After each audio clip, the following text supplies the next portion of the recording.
Азық-түлік мемлекет қауіпсіздігінің басты міндеті. Ауыл шаруашылығы тәуелсіздіктің алғашқы жылдары елдің жалпы ішкі өнімінің 30%-ын құрайтын. Қазір осы көрсеткіш 5%-дан аспайды. Бұл масқара тіршілік. Еліміз азық-түлік импортына тәуелді. Мысалы, 2022 жылы сырттан 600 мың тонна сүт, 170 мың тонна ет өнімдері әкелінген. Ал құс етінің 36%-ын импорттаймыз. Бұл аграрлық әлеуеті бар ел үшін ұят.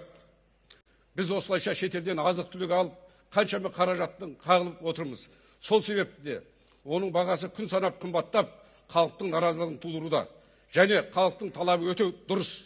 Біз қолымыздан келетінді жасай алмай отырмыз. Бізде шешімталдық жоқ. Халқымыз банк жүйесінен де зардап шегуде. Себебі несиенің пайыздық үстемақысы өте жоғары. Бұл ашық тонау. Халық қарызға әбден батқан. Мұғалімдер бала оқытудан, дәрігерлер адам емдеуден қалып барады. Барлық жерде қағазбастылық, себебі жоғарыдан түскен стандарттар, протоколдар, оларды соған мәжбүрлеуде. Біз денсаулықты нарыққа айландырып жібердік.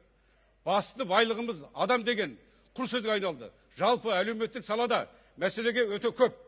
Ел құруға уәдеге тойды. Осындай жағдайда біз ауыл партиясы не ұсынамыз? Бірінші, мәжіліске келгенде алдымен азық-түлік қауіпсіздігі туралы заңды азаматтар мына сіздермен ақылдасып отырып қабылдаймыз. Ол біздің елді алға сүйрейтін болады. Екінші, ауыл тозып бітті. Сол себепті біз ауылдың инфрақұрылымын қалпына келтіреміз. Үшінші, саланы тырықтан алып шығу үшін 100% мемлекет капиталымен агробанк құрамыз. Төртінші, ауыл шаруашылық техникасын жаңалау мақсатында азаматтарымызды жұмыспен қамту